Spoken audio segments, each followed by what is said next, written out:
Okay sir. আচ্ছা, আমরা এখন 3 নম্বর ক্লাসটা স্টিল লাইফ সম্পর্কে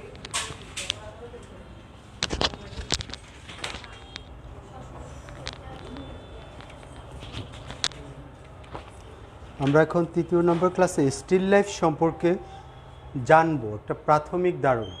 আর স্টিল লাইফ সাবজেক্টটা একটা বিশাল সাবজেক্ট।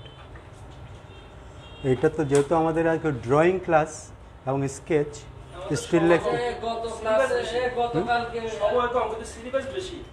সময়ের সাথে সিলেবাসের সম্পর্ক না, সিলেবাসের সম্পর্ক হলো কাজের সাথে।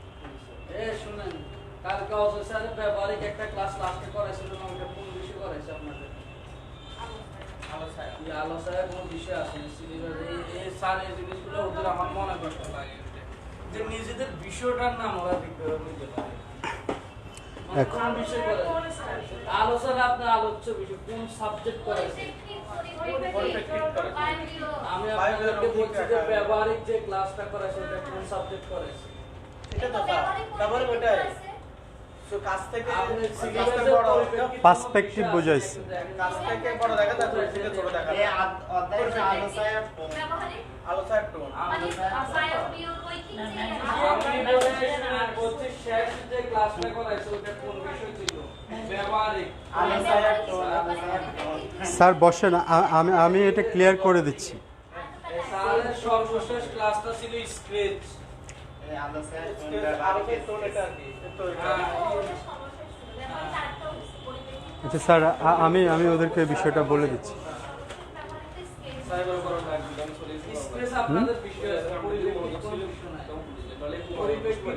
মনে করেন যে পৃথিবীতে গরম বলতে কিছু নাই।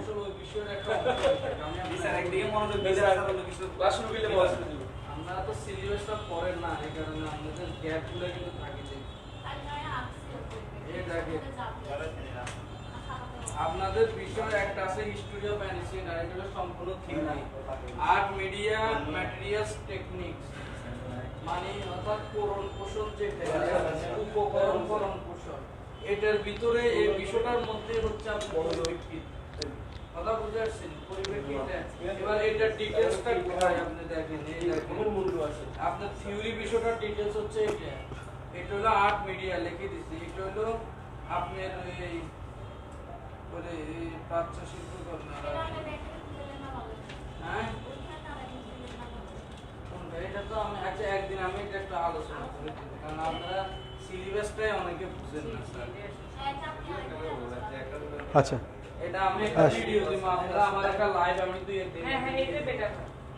আচ্ছা, আপনারা তো আলো ছায়া সম্পর্কে বুঝছেন। আলো ছায়া আলাদা বিশেষ কোনো ক্লাস না, প্রত্যেকটা বস্তুতে আলো ছায়া আছে।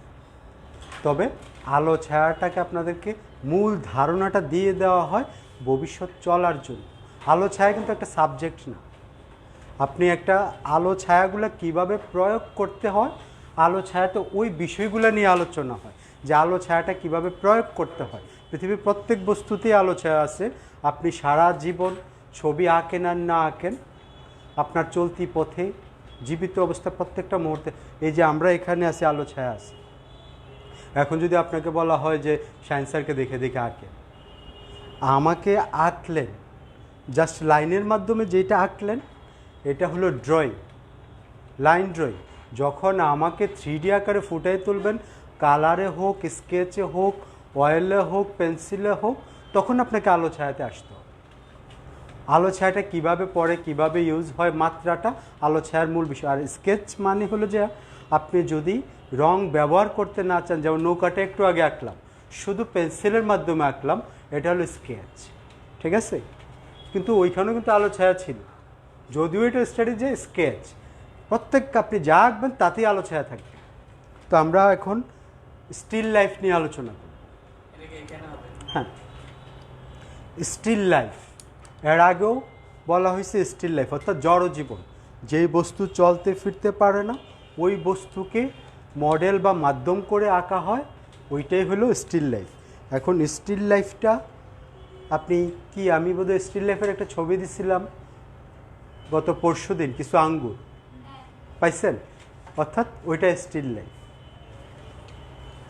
এখন ধরেন আপনি একটা বোতল লাগবে। আমি এই স্টিল লাইফগুলো অ্যারেঞ্জ করতে হয়, অ্যারেঞ্জমেন্ট করে, যেমন একটা বোতল, একটা গ্লাস, একটা ফল। না, এই বোতল না, ওইটা বোতল পরে দেখাবো। আপনারা যেটা বাসায় যে করবে, সাপোজ একটা বোতল আমি আঁকতেছি, এটা কি, এটা কি এটা একটা মানে আয়তক্ষেত্র। তাহলে কি একটা ফর্মে আসলো, এটাকে মাঝখানে ভাগ করে নিই। এটা হলো বোতলের এই জায়গার শেপটা। এখন হলো বোতলের যে ওপরের অনেক বোতলগুলো একটু চড়া থাকে না মাথাগুলা, আগে ফর্মটা এঁকে নেবেন, তারপর আস্তে আস্তে কেটে কেটে এটাকে এটার মূল শেপে আনতে হবে দেখে দেখে। আপনি যেই বোতলটা দেখে দেখে আঁকতেছেন, এখন লাইভ কিছু বোতল থাকার দরকার ছিল।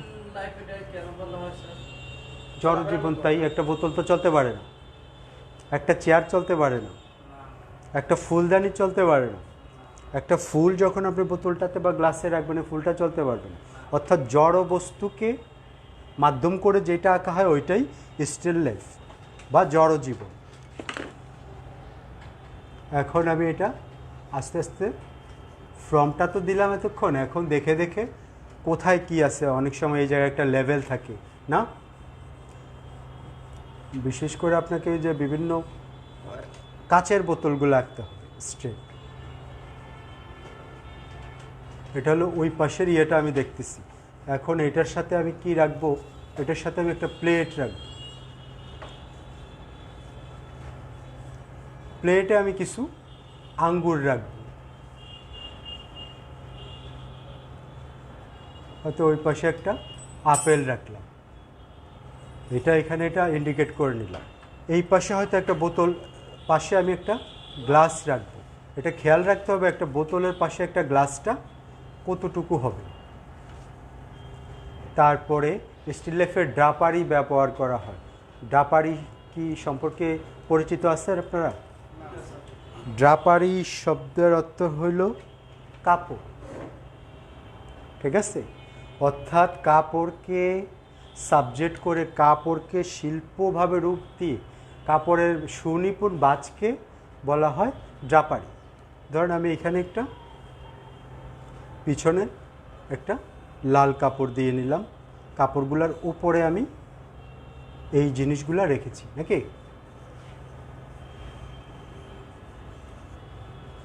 3-4 রকমের কালারের কাপড় দিলাম, তাইলে এটাকে বলা হয় ড্রাপারি। অর্থাৎ যে কোনো কাপড় এখানে দিয়ে বোতলগুলা, প্লেটগুলা এটার সামনে যখন রাখবেন, স্টিল লাইফ ড্রাপারি সহকারে কাজ করা হয়। ওইটা হলো লাল, এটা নীল। এখন বোতল, এইটা হলো আপনার একটা টেবিল, পিছনে দেয়াল। আপনি এটা কাজ করলে কি মনে হয়, এটা স্টিল না? তখন আপনি এখানে যে কোনো জিনিস, বই রাখতে পারেন, কলম রাখতে পারেন, পেপার ওয়েট রাখতে পারেন, কাঠের ঘোড়া রাখতে পারেন, পুতুল রাখতে পারেন, হাত পাকা রাখতে পারেন। ওইটা দেখে দেখে আঁকাটা, ওইটা হলো স্টিল লাইফ। এইখান থেকে আবার স্টিল লাইফে স্পট লাইট ব্যবহার করা হয়, কারণ আপনি তো একটা রুমে একটা কর্নারে রাখতেছে, আলোটা প্রপার নাও পড়তে পারে। আর আলো পড়ুক বা না পড়ুক, নান্দনিকের জন্য এখান থেকে যখন আমি আলোটা ছাড়বো, মানে আমি যদি এখানে কিছু জিনিস রাখি, একটা স্ট্যান্ডের মাধ্যম থেকে ফোকাস দিব বোতলগুলোতে, তখন এইখানে চকচক চকচক অনেক আলো পড়বে, ছায়া পড়বে। তাহলে আপনি এখানে আলো ছায়া পাচ্ছেন, স্টিল লাইফ পাচ্ছেন, কালারের ভেরিয়েশন পাচ্ছেন। এইটা যদি লাল হয়, যেহেতু এটা আলো, এইটা আমার লাইট লাল হবে। আবার এই পাশে একদম ডার্ক কালচে লাল হবে। এখানে আপনি আলো ছায়া নিয়ে খেলতে পারবেন। এটা গেল আপনার স্টিল লাইফের ধারণা। বাসায় এটা করে নেবেন। স্টিল লাইফ, হ্যাঁ বোর্ড লুজ আছে না, এইটা যতটুকু আছে বোর্ড তো নড়বেই একটু কিছুটা, এটা কোনো বিষয় না। তাহলে বুঝতে পারছেন স্টিল লাইফ কীভাবে হয়।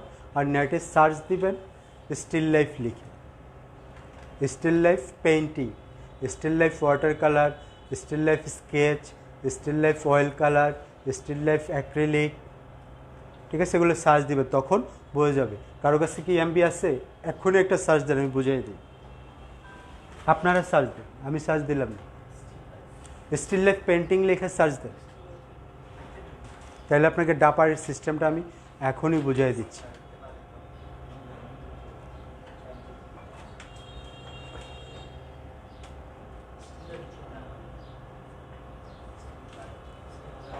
স্টিল লাইফ পেন্টিং, আসেন, যারটা আসছে নিয়ে আসেন। আর সবার মোবাইল থাকলে একটু সার্চ দেন, সবার মোবাইলে যার যার অ্যাঙ্গেল থেকে একটু দেখেন। এই যে এটা কি দেখা যায়, বুঝতে পারছেন? স্টিল লাইফ এখানে কী কী ইউজ, আপনি এক পাশে চলে আসেন, এখানে কী কী আছে, একটা জগ আছে, একটা মগ আছে, একটা লেবু অথবা কমলা ভাগ করা আছে, আবার সাথে একটা ছোট্ট পেপার বা কোনো কিছু একটা আছে। আর এই জিনিসটা রাখা আছে কিসের উপরে, একটা কাঠের টেবিলের উপর, এবং কাঠের টেবিলটাও ফিল করা যাচ্ছে। আপনাদেরকে এইভাবে বাসায় সাজায় নিতে হবে। এখন ডাপারি সহ দেখেন, এটা কি কাপড়ের বাজনা, এটা হলো ড্রাপারি। সে কি রাখছে, একটা বোতল রাখছে, একটা আপেল রাখছে, একটা মাটির পটারি রাখছে, তারপরে কাপড়গুলো বাজে, এবং যে সে দুই পাশে কাপড় দিচ্ছে, পিছনে যেই বোর্ডের উপরে রাখছে ওই জিনিসটাও ফিল করা যাচ্ছে। আরেকটা দেখেন, দেখছেন মগ, বোতল এবং কাচের যে ফ্লেভার, এখানে আলো ছায়া লক্ষ্য করতেছে, একটা জায়গা আলো, একটা জায়গা ডার্ক, বিভিন্ন কিছু। ধরেন এইটা দেখছেন, একটা এই যে ক্যান, একটা ক্যানকে সাবজেক্ট করছে, এবং একটা চকলেট। হঠাৎ দেখলে মনে হয় যে কিবোর্ড না, কিন্তু না, এটা একটা চকলেট বার। হ্যাঁ হ্যাঁ, এটা হলো পেন্সিল স্কেচে করা। আরেকটা সার্চ দেন যে oil painting of still life, কালারটাও আপনাকে দেখাচ্ছি। এখন কি ছবি আঁকা সহজ মনে হয় না কঠিন মনে হয়? সুন্দর লাগলে হবে না, আমি জিজ্ঞেস করছি সহজ না কঠিন। হ্যাঁ, এখন আপনারা যদি মনে করেন যে সপ্তাহে একদিন স্যারে দিলে কোনো রকমে পাশ করলাম, পাশ করলাম মানে হলো যে এমন না। এই যে দেখেন কালার দিচ্ছে, আপনি যখন কালার চলবে যেই কোনো বিষয় তিনটা মাধ্যমে সমানে চলবে। প্রথমে একটা বোতল আঁকতে দিলাম, এটা স্কেচ চলবে 4-5 দিন, তারপর পেন্সিল কালার চলবে 4-5 দিন, ওয়াটার কালার চলবে 4-5 দিন, তারপরে অয়েল পেন্টিং চলে 4-5 দিন। তাহলে আপনার 2-2.5 মাস চলে যাবে স্টিল লাইফ নিয়ে কাজ করতে, প্রত্যেক দিন সকাল টু সন্ধ্যা।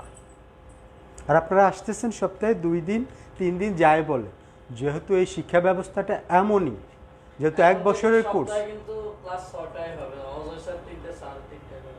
একটু এটা অন করে। হ্যাঁ,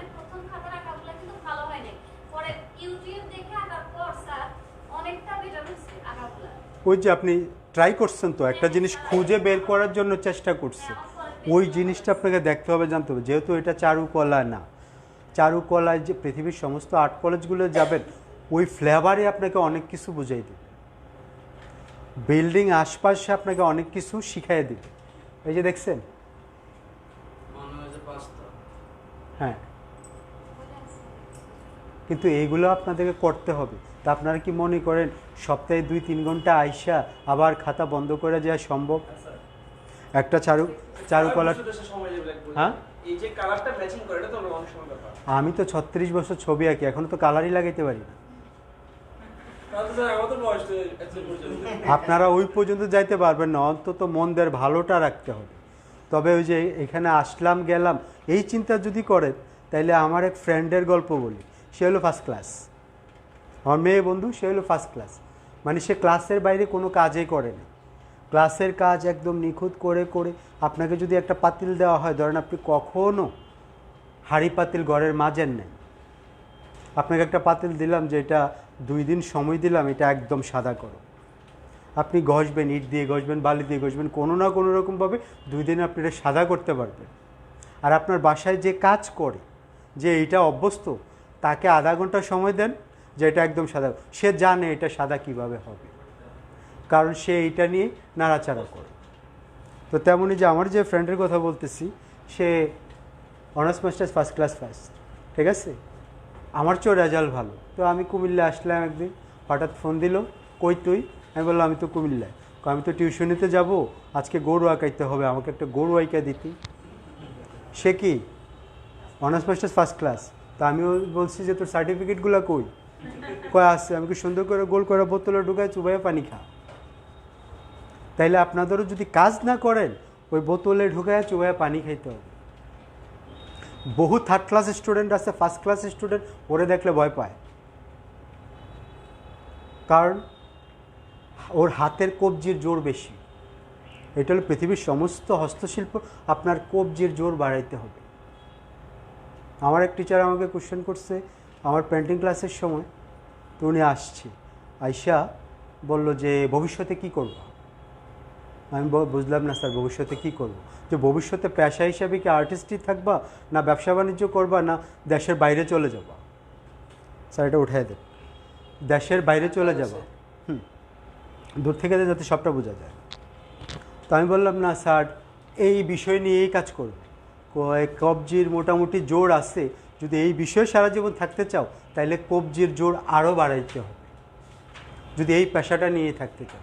আপনারা যেহেতু সবাই আসছেন এই পেশাটাকে ভবিষ্যতে পেশা হিসেবে নেবেন, এই সাবজেক্টটাকে, সুতরাং এখন থেকে কবজির জোর বাড়াইতে থাকেন।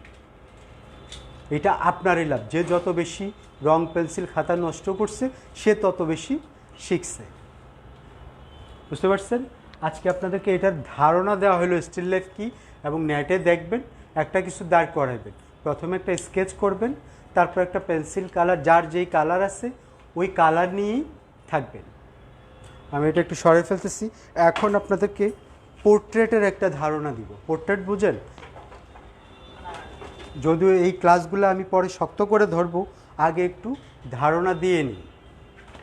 পোর্ট্রেট মানে কি? হ্যাঁ, পোর্ট্রেট মানে কি?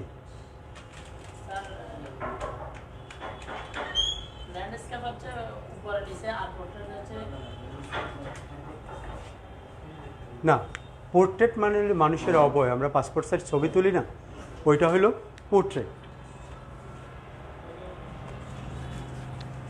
এখন তো মানুষের ছবিও তো আঁকতে হইতে পারে না, যেহেতু আপনাদের কোর্সের মাধ্যমে আছে। জাস্ট আমি মাপ জোপগুলো একটু দেখাই দিই। এটা কি?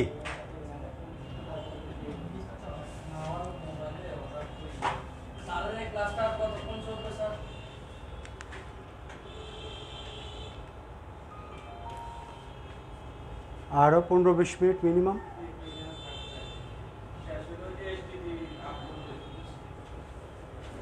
আচ্ছা, আজকে না করেন না, এটা ধারণাটা দিয়ে দিই নেক্সট। হ্যাঁ, এইটা কি বলেন তো?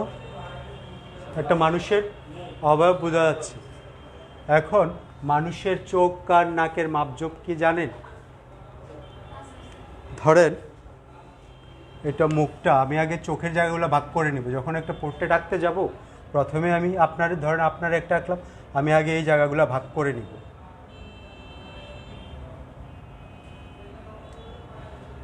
এখন কোশ্চেন হতে পারে যে স্যার জিনিসগুলো কি, নাকি? এখন আসি একটু ফ্রেশ করে কম লাইন দিয়ে। এই যে এইটা হলো আপনার চোখের লাইন, চোখের বরুর লাইনটা, ঠিক আছে? আর এটা হলো আপনাকে একদম নাক বরাবর মাঝখান দিয়ে ভাগ করে দিলাম। আর এটা হলো আপনার নাকের এই জায়গাটা ভি, আরেকটা ভি নিলাম, আরেকটা ভি নিলাম, এটা চোখের জায়গাটা।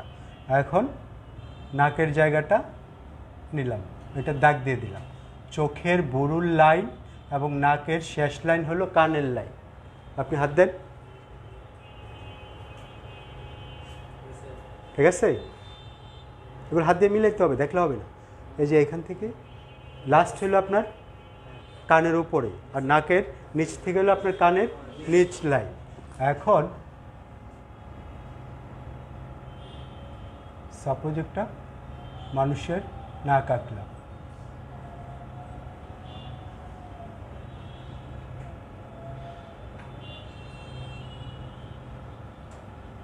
ঠিক আছে? এখন আপনার এটা কান চলে গেল, এটা হলো কানের লাইন। এখন এইটাতে আমি চোখ বসাই,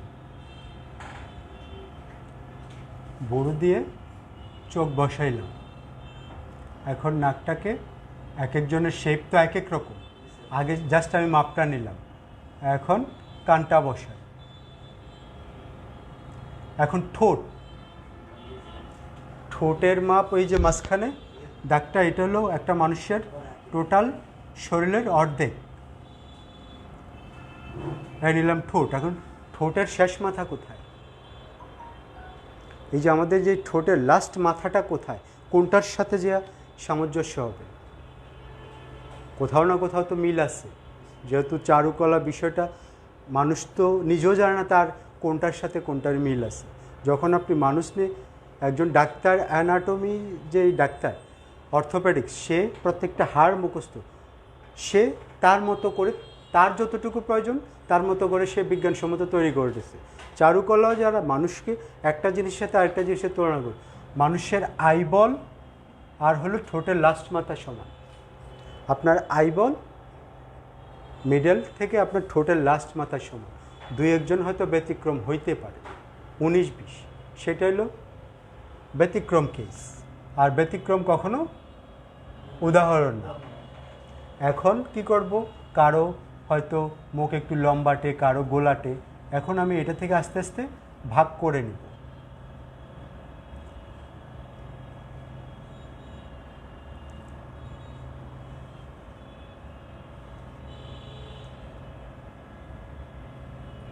বুঝে আসছে বিষয়টা? এটা হলো জাস্ট ধারণা। এটা বিশাল সমুদ্র, প্র্যাকটিস করতে যাবেন বিশাল সমুদ্র। তো আপনারা কি করবেন, নিজেরই একটা ছবি আগে নিজের থেকে শুরু করবেন, সেলফি তুলে নেবেন, তুলে নিয়ে ওইটাতে দাগ বসাবেন। চিন্তা করবেন যে বিভিন্ন সাইড, প্রথমে নেবেন এক সাইড আর একটু অ্যাঙ্গেল করে, তখন অ্যাঙ্গেলে গেলে দেখবেন যে মহা ঝামেলা লেগে গেছে। যখন অ্যাঙ্গেলে, এখন তো এটা সোজা দেখাইছি, আঁকতে গেলে কিছুটা সহজ মনে হবে। যখন একটু অ্যাঙ্গেল দিব তখন আবার একটু মহা ঝামেলা লাগবে, ওইগুলা দাগায় দাগায় মিলাইয়া দেখবেন। ধরেন এইটা, এখন যদি সাইড নেন, সাইডটা যদি নেন কীভাবে যাবেন, এক সাইড। আমি জাস্ট ধারণাগুলা দিয়ে দিচ্ছি, এগুলো হলো প্র্যাকটিস, এবং সর্বক্ষণে প্র্যাকটিস করতে। যদিও আপনাদের সাবজেক্টটা 1 বছর,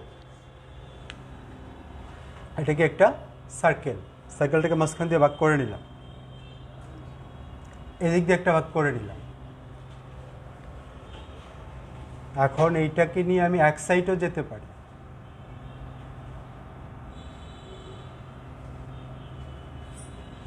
এইটা হলো কানের দাগ। আগে নাকটা দিয়ে নিব, তাহলে নাক আর কান সমান না। এখন আমি এটা এদিক থেকে এদিকে আসলাম, নাকটা নিয়ে আসলাম, ঠোঁটটা নিয়ে আসলাম, তারপরে মানুষের কণ্ঠগুলা যেমন হয়, এটা হলো আমার কান নিয়ে আসলাম, চুলগুলা যেভাবে যাওয়ার যাবে।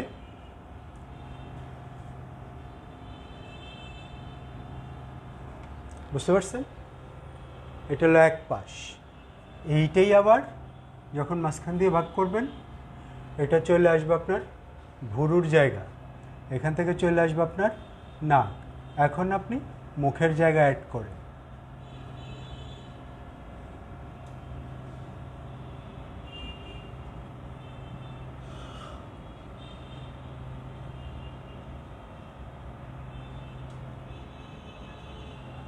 বুঝতে পারছেন? আর চুলটা আমি একটু কোকড়ানো দিয়ে দিলাম। তাহলে মূলে কি আপনার সেন্টারটা কোথায়? এই বৃত্তের মাঝ সেন্টারটা। এটা দিলেই আপনার চলে আসবে সাইডে, আবার এইটা এদিক দিয়ে দিয়ে চলে আসবে এই সাইডে, আবার এইটা দিলে চলে আসবে মাঝ সেন্টারে। আবার আরেকটা বিষয়, আপনি টোটাল একটা মানুষ আঁকলেন,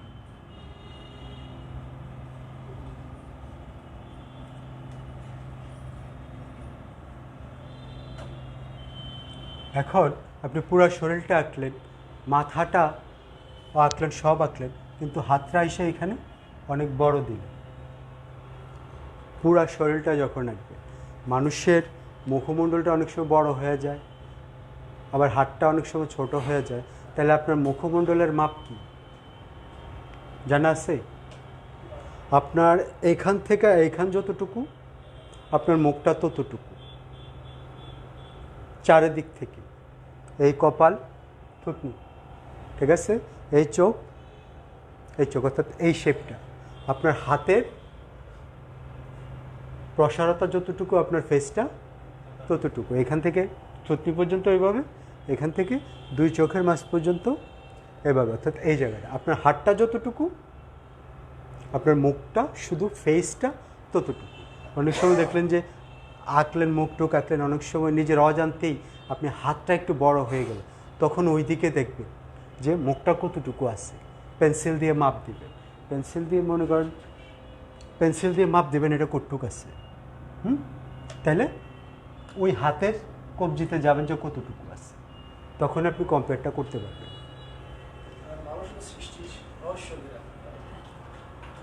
হ্যাঁ, অবশ্যই সৃষ্টি জগৎটাই রহস্য। আপনি যেটা বলছেন জানতাম না, একটা জিনিস জানতাম, প্যান্ট কিনতে গেলে গলার মাপ যদি বড় হয় তাহলে কোমরের মাপ বড়, এটা আমি জানতাম। মানে এটা হলো যে কাপড়, হ্যাঁ, এক একজন কিনতে গেলাম আমি কোমর কিভাবে ইয়ে করব, এইভাবে মাপলো কিন্তু হয় না অনেক সময়।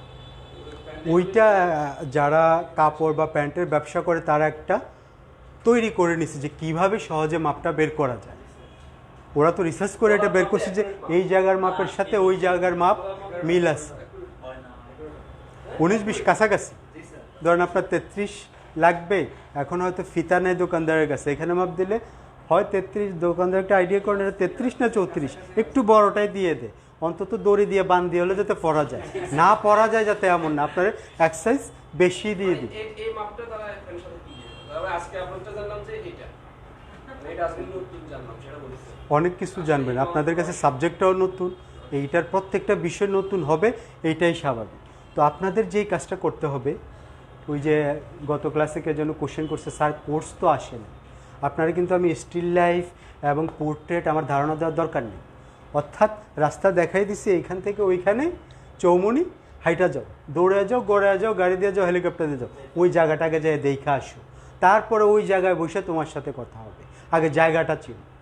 স্টিল লাইফ এবং পোর্ট্রেটের সম্পর্কে ধারণা দিয়ে দেওয়া হলো, যখন আপনারা ক্লাস মূলভাবে ধরবো তখন আপনার জন্য একটু ইজি হবে।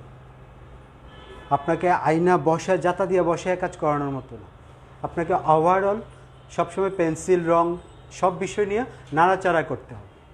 ক্লাস চলে মনে করেন পাতার, আপনি পুরো গাছ এঁকে ফেলতে হবে। আপনার ক্লাস চলতেছে নৌকার, আপনি নৌকার সাথে সমুদ্র এঁকে ফেলতে হবে, এখানে স্পিড বোট, জাহাজ, মাছ, হাঙর, তিমি সব বসায় ফেলতে হবে। ক্লাস শিক্ষা প্রতিষ্ঠান আপনাকে নিয়মকানুন শিখাবে, পড়তে হবে বাসায় যে আপনাকে, কারণ ক্লাসে যারা 6 থেকে 10 পর্যন্ত সকাল 11টা থেকে 4টা পর্যন্ত ক্লাস হয়, কিন্তু সে ক্লাসে আসার আগে কিন্তু 2টা প্রাইভেট পড়ে আসছে, আবার বাসায় যে খায়া বাসায় হোম টিউটর আসলে আরেক 2টা প্রাইভেট টিচারের কাছে যায়। কারণ কি, ওই সাবজেক্টে নিয়ে তাকে একদম বিশদভাবে আলোচনা এবং প্রত্যেকটা জিনিস পুঙ্খানুপুঙ্খানুভাবে তাকে জানতে হবে। ক্লাস কি, তাকে একটা পার্ট দিয়ে দিছে, এই জিনিসটা এভাবে হয়, কিন্তু অনেকে একটুকে ধরতে পারে না, যার কারণে তাকে 365 দিনে দিন রাত পরিশ্রম করতে হয়। সুতরাং আপনাকে এই 2টা জিনিস ধারণা দিয়ে দিচ্ছি, এবং প্রত্যেক ক্লাসের সাথে, একটা ক্লাসের সাথে আমি 8-10টা ধারণা দিয়ে দিব, কিন্তু এগুলো নিয়ে আপনাদেরকেই রান করতে হবে। আর যার যেটা সমস্যা আমার নাম্বার দেওয়া আছে, আমার সাথে কথা বলবেন, বুঝবেন, আমার মেসেঞ্জারে পাঠাবেন, ডিসকাস করবেন।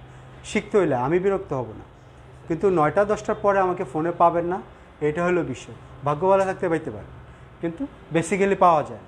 তো আপনাদের যেই আজকে যতটুকু বুঝছেন, যতটুকু আইডিয়া আসছে, অতটুকুই টান মারে। আচ্ছা, এই জিনিসটা আরেকবার এই দিক থেকে আমাদেরকে একটু আরেকবার ধরেন, এখানে এই মাপটা দিলাম, এখন এই নাকটা এটা মুখস্থ বিষয় না, আপনার সবাইকে তো বললাম যার যার একটা ছবি তোলেন, তুইলা ওইটার উপরে ঘষাঘষি করেন, 1-2 মতো রিসার্চ করেন কোন দিকে কি দিব, একটা না একটা কিছু দাঁড়াবে। একটা দাগ দিচ্ছেন তো শিখছেন। আপনি মনে করেন না, আমি যখন এই জায়গায় ফার্স্ট আসছি, আমি চৌরাস্তায় আইসা দাঁড়ায়া ওই পাশে ফ্র্যাঙ্কলি আলোচনা করি, যেমন আমার সিগারেটের অভ্যাস আছে, তো আমি দাঁড়ায় একটা সিগারেট জ্বালাইলাম, কে কীভাবে নেবেন জানি না, আলোচনায় সমস্যা নাই স্যার, আমি ওই পাশে দাঁড়ায় সিগারেট জ্বালান, জ্বালায় চিন্তা করলাম আমি যাব কোন দিকে,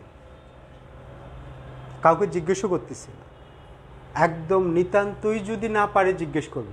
নতুন একটা জায়গায় গিয়ে আপনি জিজ্ঞেস করলে ভালো মানুষের হাতেও পড়তে পারেন, খারাপ মানুষের হাতেও পড়ে। আমি সিগারেটটা খেলাম, খাইয়ে দেখলাম যে কোন দিকে যাওয়া যায়, ম্যাক্সিমাম অটোগুলো ওই দিকে যাচ্ছে, মানে তাহলে মূল শহর ওই দিকে।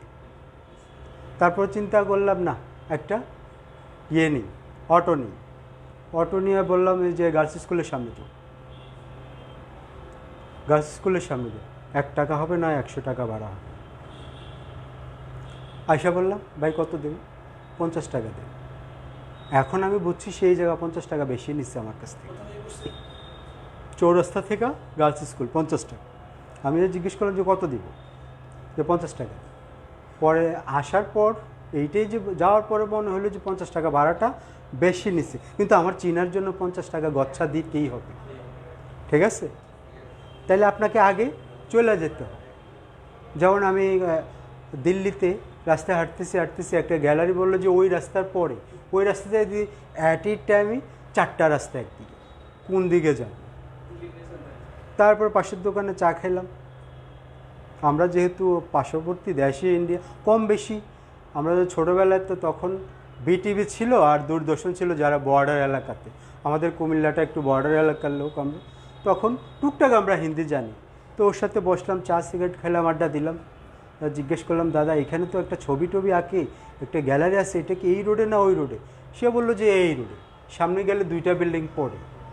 কিন্তু আপনি হুট করে যখন একটা রাস্তায় দাঁড়িয়ে জিজ্ঞেস করবেন ভাই এই জায়গাটা কোনটা, ভালো মানুষ হলে আপনাকে দেখাবে, অসৎ মানুষ হলে আপনাকে সুযোগ নেবে।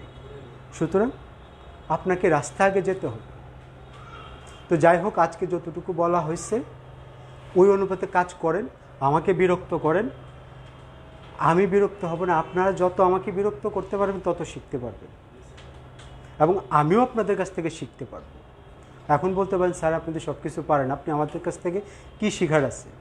আপনাদের যেই নতুন বিষয়ের উপরে যে একটা একদম কোমল একটা আচরণ, জিজ্ঞেসের ভঙ্গিটা, যে স্যার এটা পারি না, ওইটা কিভাবে হয়, যেহেতু এটা আবার পরে দেখব, ঠিক আছে? আপনি একটা হাতি এঁকে গ্রুপে পোস্ট করে আমাকে মেনশন করে স্যার একটু হাতিটা দেখান, আগে যতটুক দিচ্ছে ওটুক নেন, ঠিক আছে? ওইভাবে আপনারা কাজ করেন। আপনাদের থেকে অনেক কিছু শেখার আছে, যেহেতু আমি বাইবন টিচার এই বিষয়ের উপরে, আমারও বোঝার বিষয় আছে যে এক একজন স্টুডেন্টের চাহিদা এক এক রকম, আমাকে এক একজন স্টুডেন্টকে এক একভাবে ড্রিল করতে হবে। ধরেন আমি এমন কোনো একটা কোশ্চেন করছেন বা আপনার আচরণ বা আপনার বাচনভঙ্গি এমন যে আমার কাছে আসলে অবাকই লাগলো, তো আমার জানা থাকলো যে পৃথিবীতে মানুষ এইভাবেও কথা বলে, পরবর্তীতে আমি স্বাভাবিক থাকব। পৃথিবীর সমস্ত জিনিস পজিটিভলি নেবেন। একজন চুরি করতেছে, তার চুরিটা আপনি পজিটিভলি নেন, সে কেন চুরি করল, তার চুরি করার কারণটা কি, দেখবেন যে এখানে ভালো জিনিস আসবে। যেমন আমার এক ফ্রেন্ড, তার উত্তরে 11 নম্বর সেক্টরে বাড়ি, সে বাড়ি করতেছে এবং রাজমিস্ত্রিরা যে চুরি করতেছে সেটা অবজার্ভ করতেছে এবং খুব মজা পাচ্ছে। তো 2-1 দিন পর রাতেই ওর বাসায় আমি থাকতাম এবং গল্প করতাম। তো আমাকে বলে যে শাহিন, এই যে মানুষ যে চুরি করতে গেলে কত রকম টেকনিক খাটাইতে হয়, তুমি কল্পনাই করতে পারবে না। আমি কেন ভাই, কী হয়েছে? ওই যে আমার মিস্ত্রিগুলা এখানে দিছে 1 বস্তা সিমেন্ট, বলে যে স্যার এখানে তো 2 বস্তা সিমেন্ট দিচ্ছি। আমি তো দূর থেকে দেখছি সব কিছুই। তো আমি জিজ্ঞেস করলাম কেন 2 বস্তা লাগলো? স্যার একটু আস্তরটা তো একটু শক্ত করে দিতে হবে, মশলাটা একটু বেশি খাওয়াইতে হবে। এই যে তাকে একটা মিথ্যা কথা গুছায় একটা উপস্থাপন করা, এইটাও একটা আর্ট। তো সে বললো যে আমি তার বিচক্ষণতাটাই দেখতেছি, আমি চুরিটা দেখতেছি, আমার 450 টাকা গেল, ওইটা কোনো বিষয় না।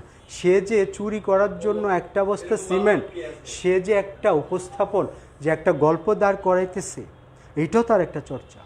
সুতরাং যাই করেন পৃথিবীতে সব কিছু পজিটিভলি নেবেন। ধন্যবাদ সবাই।